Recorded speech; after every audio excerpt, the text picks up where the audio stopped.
You know, your presentation style is like your unique fingerprint, but most people don't realize how easily it can get, well, a little smudged by well-meaning advice. So on today's show, we're digging into the heart of presentation style, how to protect your natural voice. And we've got a communication pro who does just that. A conversation in style is an important one. You ready? Let's go.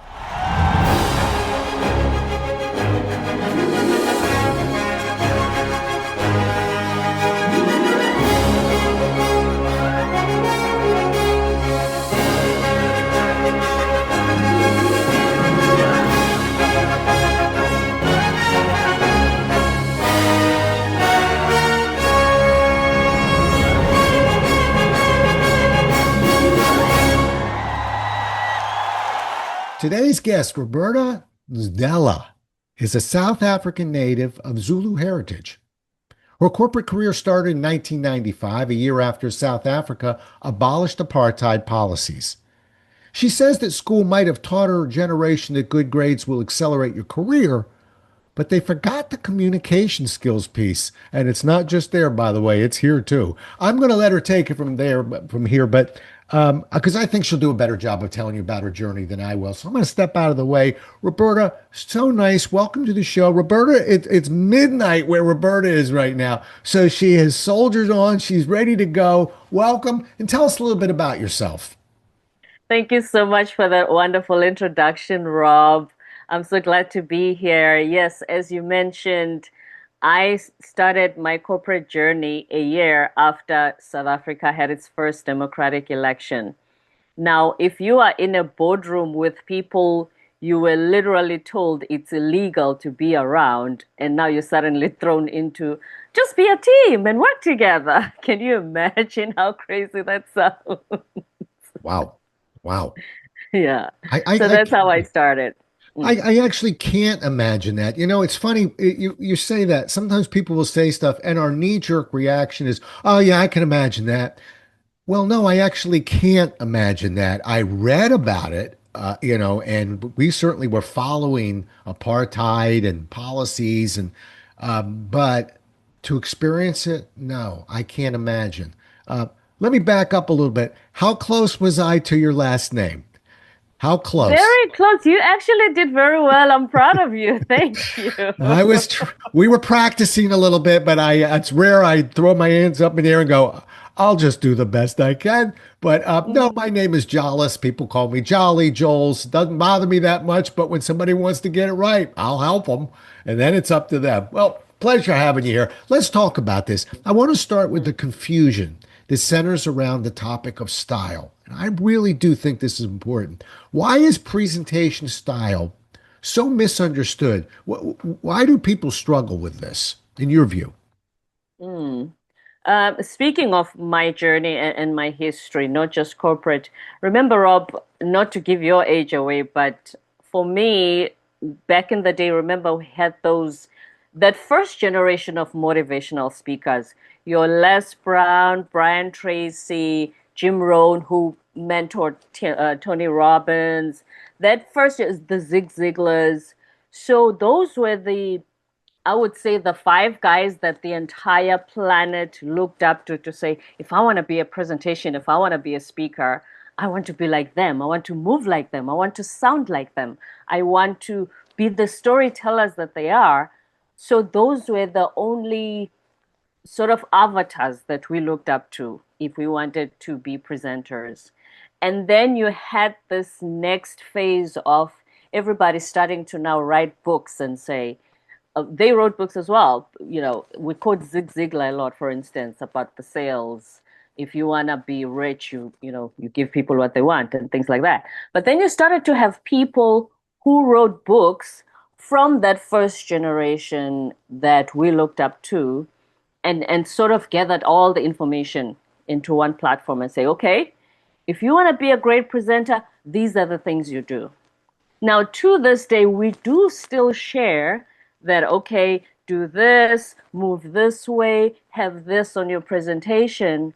But I think sometimes we take it a little too far and forget to just be ourselves when making a presentation or speaking to an audience. And people can pick up when we are not being ourselves, Yeah. unfortunately. Yeah, I agree with you. And boy, you listed some great names there. It's funny. I actually interviewed the guy who carried Zig Ziglar's pump because one of his most famous talks was Prime the Pump, and he would take the stage with this big pump. And I spoke to a guy who said that thing was heavy, but his job was to carry this big pump around and set it up for Zig. So, and I also had I met Zig once, and so it was incredible. Do you know the one that stands out of the list you gave was Brian Tracy, and I'll tell you Mhm. why. I think Tracy was the first one who really started focusing on process more. See, Zig was prime the pump, wake up and, go attack the world. And, we need to be inspired and motivated, but we still need process behaviors. And Tracy, to me, although fabulously successful, was the first guy who said, I'm going to build a process and respect style a little bit while I do it. And Mhm. so I take my hat off to Brian. Have you done any reading on Brian Tracy yourself? I have. I've listened to some of his speeches as well, and I'm truly grateful to those who would upload, his speeches from decades ago on YouTube so that I get reminders. But yes, as you say, he started to break it down for us how they get to the level that they Right. do for us to then look up to them and say, if I want to speak, I want to speak like Brian Tracy. I want to speak like Zig Ziglar. So all along we had admired them, but he actually gave us the playbook. Yeah, he did. Well, I'm a former Xerox guy. I don't know if you know that. And We were all about process. And I think that's what made Xerox, and I'm talking about the 80s and the 90s and into the early 2000s, very successful because they did have repeatable, predictable processes that they were putting in place. Now the question is, do we have a trainer that's cued into the fact that there's a difference between the techniques I'm going to teach you and the style that we're going to use to deploy these techniques. Why do you think that style and technique, it's a blurry line? What do you think the danger is? Let me put it to you this way. Yeah. What do you think the danger is in blurring the line between this technique or process and the style that we're using to deliver it? Right. I think just as a disclaimer, we don't want to discourage anybody learning technique because I think what it does in your brain as well, when you, like you said, at Xerox, the process, when you know the process, there's a certain level of confidence that builds within you because you think, I got this, I know this. So technique, we're not downplaying anything that anybody has been taught in order to make a presentation, in order to deliver a keynote. However, in doing that, your authentic voice, your style, the way you move around, the way your body language, your personality, the way your vocal variety, as they say at Toastmasters, all of those things are what distinguishes you from the next speaker, are what makes people remember you even after the speech. Even the way that you deliver humor. Yes, everybody can say to you, Rob, when you make a presentation, make sure that you put humor in there somewhere. Let the audience laugh every now and then. But there's ways in which you deliver humor. And if you're more natural about it, especially during times when the normal guy would be stressed because they forgot a line or something, or so suddenly the tech doesn't cooperate. Whereas if you can have humor about it, let me give an example. So on my show, I had a guy who also coaches professionals on how to make presentations.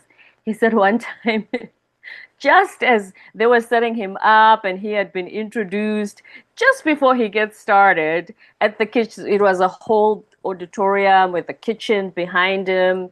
And somebody said, F you. And he said, oh, I see. My ex-wife decided to join us. Things like that. So Well, somebody would be so thrown off by that. right. Well, Oh my that's a goodness. pro. I got to tell you, that's a pro because the pros, in a sense, almost look forward to it. It allows them to take a step and say, obviously, I didn't have that one planned. and I am authentic, but we got to really be in our moment to find lines like that. You know, we've Right. done one thing we've done, we've got 60 shows now that we've done. We're fairly new, but we're getting there. And I would say one of the hottest topics is humor because people will put that as a process move, okay? That and you will insert humor. I am a contrarian on that. I believe it is actually a style move. Now, you sort of rode the line in the middle and said, well, the way we use humor will be the style. But what I want to try and get across to people is that we have to be, I separate it. We don't have to be funny, we have to be interesting. And there's so many really great ways to be interesting that will fit within perhaps an introvert style or somebody who just humor doesn't come naturally. So I really, one of my goals is to take that burden off of people and say, listen, if humor comes easily to you, go for it. And if you have your own unique brand of humor, that's good too. But don't think you can't be a great speaker if you aren't humorous. You just have to be interesting. And you can debate me on that. I'm fine. Sometimes I get things wrong. What do you think about what I just said? That is so true. Especially, I'm glad you mentioned introverts because we have boxed them into this, oh, they barely speak, they're just brilliant, and all their brilliance is hidden on their hard drives. They barely have some of their humor is it will totally blow you away if you Right. laugh your lungs out. But like you said, if they have their own style of humor and they are authentically themselves while on stage, and therefore, if something, say for instance, something unexpected happens, some people have great comebacks, and Right. you can do that. I think the bottom line about style is just being comfortable with who you are. Yeah. I agree with you. It's as I wrote one time, the easiest way to be believed is to tell the truth. And Yes. and so when we're telling the truth, I'm not trying to be somebody I'm not. I want to go back. I'm going to throw a name at you, and I would be shocked if you've ever heard this name. But he may be the greatest salesperson who ever lived, and I'm just going by numbers, not the amount of books, not the amount of seminars, how much an individual sold in their lifetime. The name Ben Feldman, ring a bell? Ben Feldman. I don't expect it to, by the way. Uh, Probably Wrote a not. book. Nobody bought it. Deathly afraid to give seminars. But I got to meet him when I was 21, Roberta. It was probably the greatest meeting I ever had. I had visions. When I say the greatest salesperson, he sold $151 million of insurance one year. There were a quarter of a million insurance agents. The next closest of that pack of a quarter of a million sold 52 million. Okay. So I mean, on a planet of his own, very quiet, not funny, uh, kind of a small person, spoke with a distinct lisp. Now, I'm showing you that maybe the greatest salesperson who ever lived. But can you imagine, Roberta, what that did for a 21-year-old who was trying to figure out style and technique and quickly realized, well, that's not going to fit my style. My questions need to center on what he's doing that's making him so successful, and then try and do it my way. And might have been the greatest gift this man ever gave me because I was freed up at 21 to commit to whatever I had and feel good about it because I thought he doesn't possess one attribute I thought I was going to see in a Ziegler, in a Tracy, in Les Brown, and he's fabulously successful. I can make me work. So I think that's a great case study in the conversation we're having. Mm. First of all, for you to have that wisdom at 21 is incredible. For you Yeah. to say, yes, the success and the outcomes really aspire to that. However, I have a very different style, a different personality. Because especially at 21, most of us don't even know who we are or what we're working towards. So kudos to you for that. But also back to style, as you were talking about earlier, to be interesting. When the late Steve Jobs, whenever he was going to announce a new Apple invention, black t-shirt, jeans, Yeah. looking very basic, but we used to be glued on it like a movie premiere Right. when Steve Jobs is speaking. Mm. I'm going to be honest with you, between you and I have never watched a Tim Cook Apple presentation ever. Yeah, I haven't either. Oh, isn't that also, interesting? I'm not the only guilty one. You're not the only guilty one, and I so admired the other presentations. It doesn't carry quite the same. And you know what's interesting? You bring it up. When you look at Steve Jobs and you say, "Oh my goodness, he was racing across the stage and dynamic and big," he wasn't. Very committed to his own style, right? Hmm. But creative and interesting. Creative in the delivery, but not theatrics. I don't know if you've seen Rob's. Some presenters are really good with the theatrics, and it's almost like they're acting in The Lion King. Right. Whereas the rest, I'm not good with theatrics. It's not even something that I would want to try. And if, thinking in my next presentation, I know that's just not me. Right, right. Well, you're telling the truth, like I said, and I really appreciated the pat on the back about the Ben Feldman part for me. But I do want to tell the rest of the story would be, my first minute wasn't so good because I sat down and thought, what a crushing disappointment this is. I had expected to meet Alec Baldwin, from Glengarry Glen Ross. I expected to see the stereotypical salesperson. So it took me a minute or two to catch my breath, but it was dramatic to say the least. All right, let's keep rolling. On the, we talking about natural style. There's certain things, and maybe they don't, but let me try this one on you. Are there certain areas within style that we really should commit to, even if it isn't comfortable for us? So I sort of pulled humor aside and said, as much as I really would love a speaker to be funny if they can be, I don't think it's a career killer if you're not funny. But are there certain things that we should commit to, even if they aren't natural to us? One is maintaining eye contact. Yeah, Whether you're introverted, extroverted, you don't move around the stage, you stand in one spot, at the end of the day, make your audience see that you see them.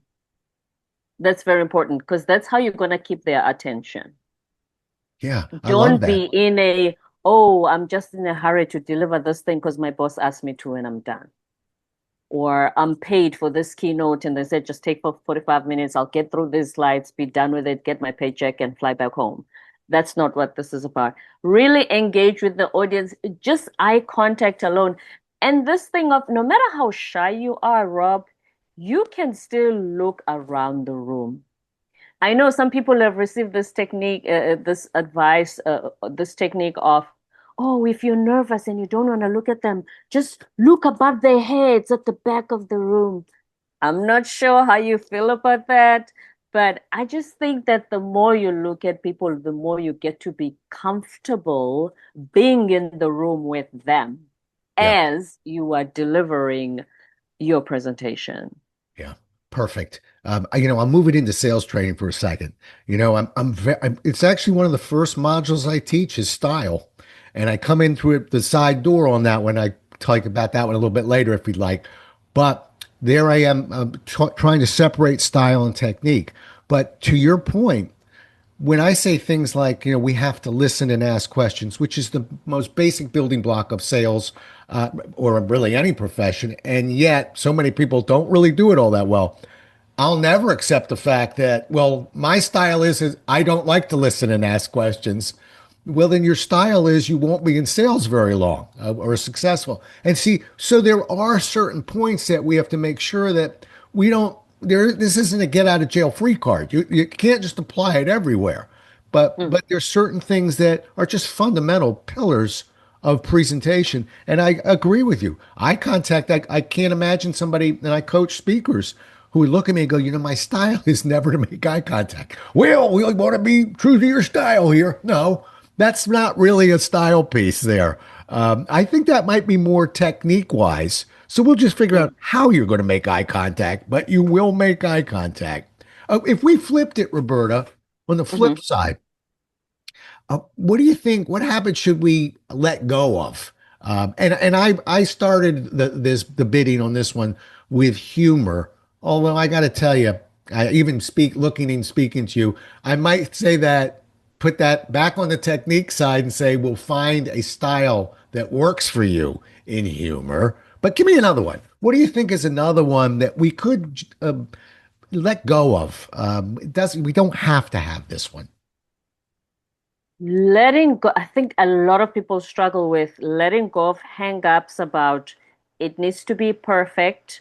I shouldn't forget anything. And because once you personalize your delivery, no matter which way it goes, you will still be able to say what you need to say. Whether they cut the time short, whether the technology lets you down and so your slides are not going to show. You know what you're talking. Nobody goes on stage and not know what they're talking about wrong. No matter what the topic is. Right. So let go of hang-ups such as it needs to be perfect. Because first of all, it's the first time they hear it, so they don't know what you're talking about. They don't know that you skipped something. So when you have that, because suddenly when people squirm and think, oh my goodness, I'm messing up, the voice changes because it is losing confidence. The eye contact starts to be a little bit withdrawn because they think I got caught, that I'm not as good as I was introduced I was. And so all that style, all that coaching you got from Rob suddenly goes out the window because your insecurities kick in because you're thinking you're supposed to be perfect. Nobody is. Yeah. Yeah. And you know, it's funny you say that because it is a profession that is not really made for perfectionists, uh, professional speaking. I've been doing it 40 years. I've never pitched a perfect game or rolled a 300 in bowling, and meaning I've never been perfect in front of an audience. And that took a few years to be accepting because I am a bit of a perfectionist. But you want to get as close to perfection as you can. Never convince the audience you're trying to be perfect. I think it actually distances you from the audience by trying to achieve perfection. From my angle, I don't expect the person in front of me. I actually like to see my trainer say, "That's a great question. I'm going to have to write that one down." But I don't have all the answers, but I know where to get all the answers. Hmm. These little things will make a newer trainer or speaker uncomfortable. I think it actually bonds you with the audience of, I'm a very truthful person, and I just proved it to you. Right. I'm truthful. I know my material because once you've researched it, practiced it, personalized it enough, no matter which way you're gonna be flexible enough to deliver it, you will still be truthful. You'll be authentically yourself. That'll be your style. And speaking, let's picture this image. I'm Okay. wearing a perfect suit, standing in front of you. I don't, sometimes I stutter even myself. I don't stutter. All my tongue twisters perfect. I stand there. Good morning, ladies and gentlemen. My name is Roberta Ndlela. I'm from South Africa, and this is what I'm going to talk about today. And this is the Presentation Whisperer Show. Here at the presentation. So if I spoke like that for 45 minutes, am I interesting as you were talking about at the beginning? Will you even remember me? No, no. No, there's a rule of thumb, Roberta, that I've always followed, which is emphasize everything, emphasize nothing. You can hit me with, we could take what you just did and make it even bigger if you'd like. We'll have you walk around and put your arm in the air, and it's very exciting. You do that for 45 or 50 minutes, you worn out the audience, and we don't know where the important pockets are because you're making everything important. So yeah, I think it's an instinct of, I'll just go full barrel. Sure, you could, but if you really want their attention and you want them to learn and appreciate what you're doing, can't do it. I was an usher at a movie theater when I was 16 years old, and I learned that watching even a movie, it isn't drama for 2 hours. It isn't intensity for 2 hours. You have to work up to it a little bit. And then you have to pull back and let that audience take a breath a little bit and figure out the message and then come in again. So I would literally watch 200 people not move 1 inch, and then collectively 200 people would move, cross their legs, adjust their shoulders, take a piece of popcorn, take a little something, and then freeze in again. And I think that's presentations too. We got to move that pace around. Mm. when you watch Mission Impossible, it's not just blowing up for 2 hours. At some Exactly. point, Tom Cruise is there's gonna be lying down, waking up from a couch, taking it slow and having a coffee. Not everything has to be intense the entire time. And Yeah. also that's where storytelling kicks in. Storytelling, just like you were talking about humor being a style and having your own style of humor, you can have your own style of storytelling. Yeah. I agree. One of my favorite movies, just and we'll get off movies, but I'm going to tell you why, was the very first Iron Man I ever saw. I'm not a big Marvel comic guy. I don't really like all that stuff so much, but that first one was such a beautiful blend of humor, drama, tension, release the tension. It had a little piece of everything. I'm not Mm. saying the sequels quite hit the mark, but I remember walking out going, what a wonderful meal I just had.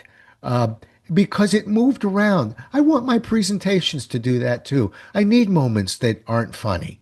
And then I need moments that lighten the tension a little bit. And then I need moments where we really bring that audience in and let them know this is a need to know. We have to move it around a little bit. Is that a style? No, I think we're on technique right now. Mm. That's a technique which you can then apply. So when you have prepared your topic, and this is what I'm going to talk about, these are my highlights and my summary and my conclusion.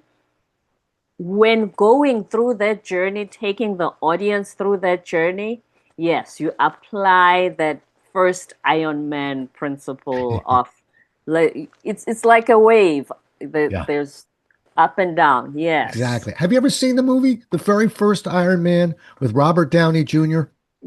I no, I've never seen All right, any that's your Iron Man. homework assignment. Then I want an So email from you. embarrassing for your audience, No, I'm it's sure. okay.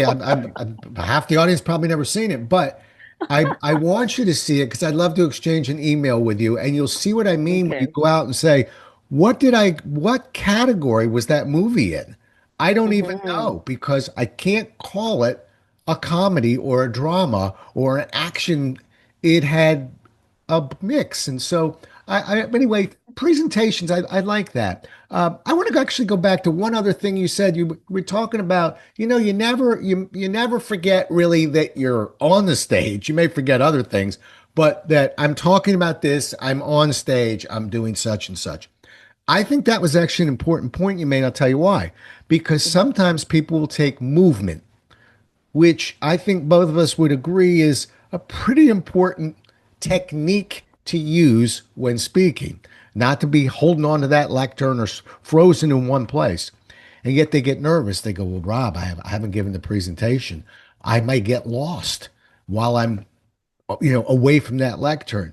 And my solution was yours, really, which is always saying, we definitely could get lost. You're not going to forget what your name is. You're not going to forget I'm doing a sales training program. I'm actually talking about objection handling. Now, which part I can't quite remember, but to be able to ask a question of the audience about objection handling, which part of this is most challenging for you while we won't work our way back, actually frees people up to say, for me to say, no, it's a technique and there really is very little risk in movement as long as you remember what you said, which is never forget you may think you're going to blank out. It won't be a full blank out. It's just a little piece, and we can always work our way back into our message. Right. You can always do that because remember when you say, okay, I'm going to present the 5 strategies on doing this. If you forget the fifth strategy, but then you know that in the next part of your presentation, it's a Q&A session. Let's say it's something else, and then you show them the stats or whatever. That fifth one might come back later. Sometimes the brain does that. And you Yeah. go, and you go, by the way, remember I told you 4 strategies, but I promised 5. Here's the fifth one. And then you go, I don't think anyone in the audience will go, oh, this guy forgets his material. I'm going to expose him on No. TikTok. Nobody does that. No, no. You accused me earlier. That's right. You accused me of being a little older school. I mean, in terms of, maybe I've been at this a while. I just look older. I'm really a spring chicken over here. But I remember, Roberta, when we used to use overhead projectors. And the Yes. reason why I loved my overhead wasn't because for the audience. I loved the frames.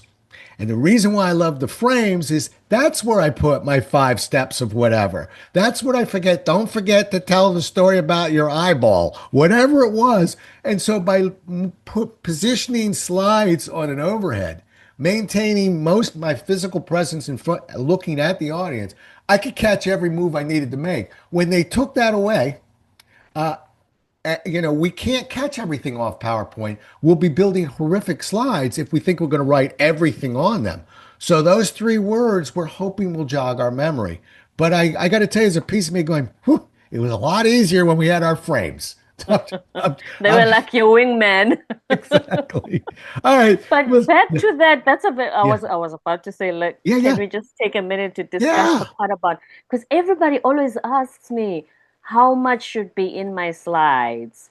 When I started working, they used to say, Roberta, just have bullet points. Each bullet point will have about 2 or 3 keywords just to remind you. It's almost like having sticky notes. Whereas even today, I've been in presentations, especially online, where they write the entire novel and they read it. And I'm quite a fast reader, so I read ahead when the person who's presenting is doing all this reading of all this entire paragraph instead of just summarizing it for us as the audience.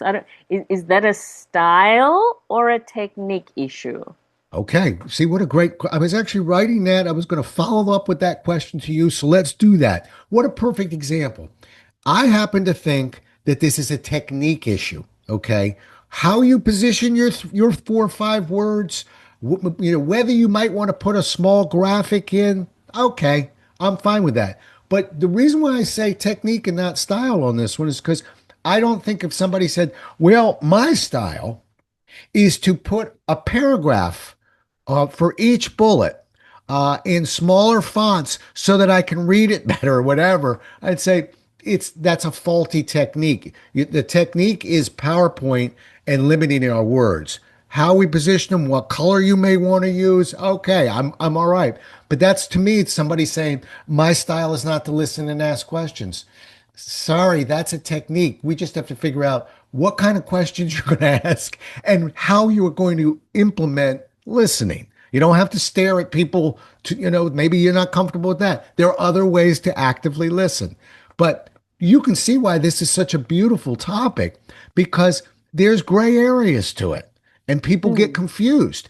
One last thing, they get confused right out of the gate because typically who teaches us when we walk in the building? Our manager. And what kind of training has the manager got? None. And how many times have they listened to our conversation about style versus technique? Never. So they are saying, here's the way I want you to approach your job with this client. And what are they doing, Roberta? 90% of it is very style related. You got to be funny. I like to slump. I only use my left arm. Whatever they're saying, we got people that are actually trying to emulate that, thinking that that's a technique. And that's where it goes wrong. So I think management frequently doesn't know the difference between what they're mentoring their people with. Mm. That's a personal opinion. Thoughts? That is very true because they were also not equipped with the same tools. So, how do you deliver? You know how they say, Rob, how do you give something you don't have? Right. When people say, oh, I wasn't loved, I don't know how to love somebody. Yeah, you were not given the very thing that they now say, give it to somebody else. It's the same thing. They were not equipped with those tools, but now they're in a position where they are told, these, you are responsible for these Right. people. Make sure you give them the tools. Right. You move that widget faster than anybody else on that line. You're now a manager and you're going to help other people move those widgets faster. Well, there's no real, they're probably unconsciously competent. In other words, like a natural athlete, they don't even know how their success has come to them. And if they have, it's very style related. So I really think if we could just end on sort of salespeople, because that's an area that I speak to a lot.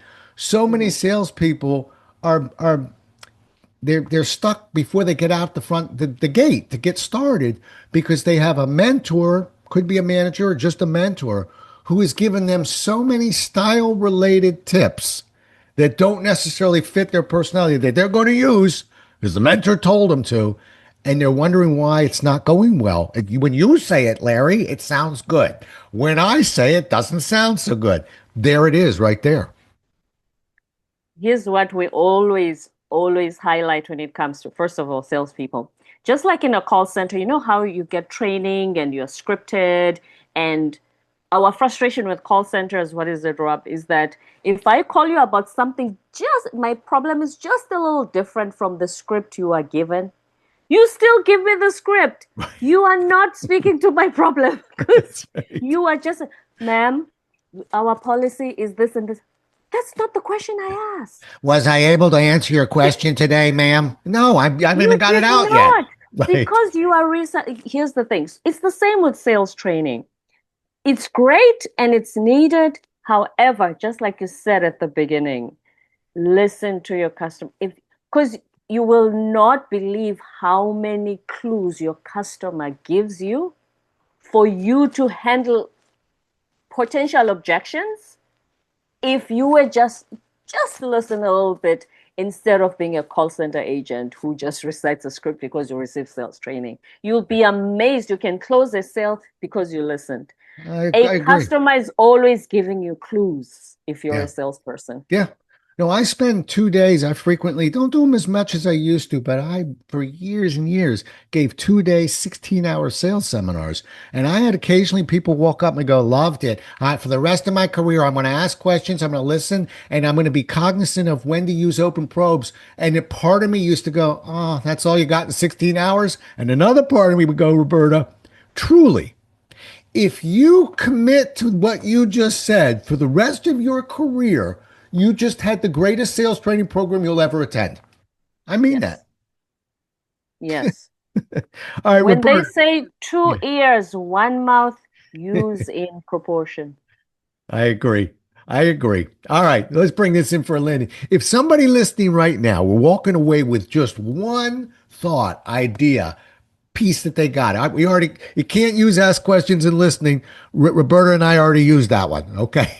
So, but give them one more idea. Maybe they walk away from our talk today. What would it be? Just to remember. Everything we've spoken about today, I think, and you can disagree with me on this, Rob. Everything we've spoken about, I think the common thread is connecting with the other person. So if you're in sales, whether you're speaking to an audience of 5,000 or one person in front of you, everything we've spoken about, being authentically yourself, even though you've been taught the techniques and the sales trainings, you follow that. But the most important thing, if the other person feels like you are connecting with them on a certain level, you've covered so much ground without even saying much. Right. Right. Yeah.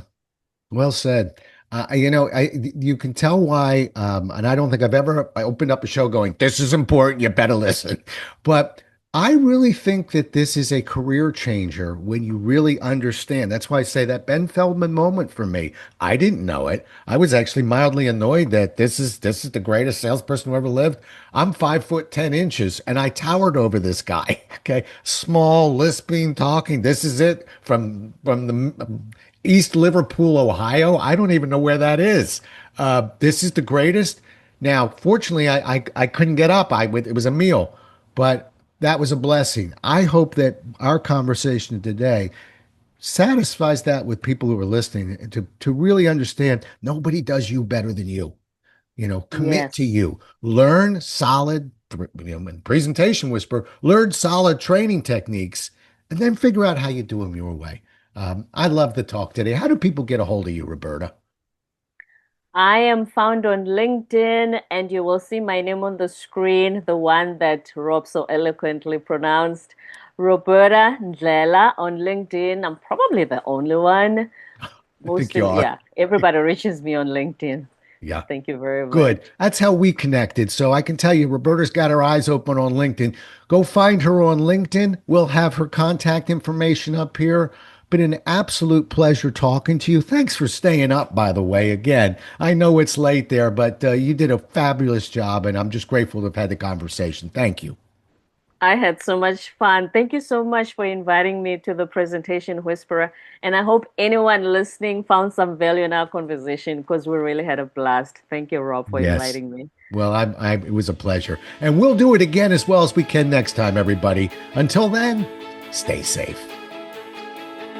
Thanks so much for listening. If you enjoyed today's show, please follow, rate, and review on Apple, Spotify, or wherever you listen. For more resources and to connect with Rob, visit thepresentationwhisperer.com.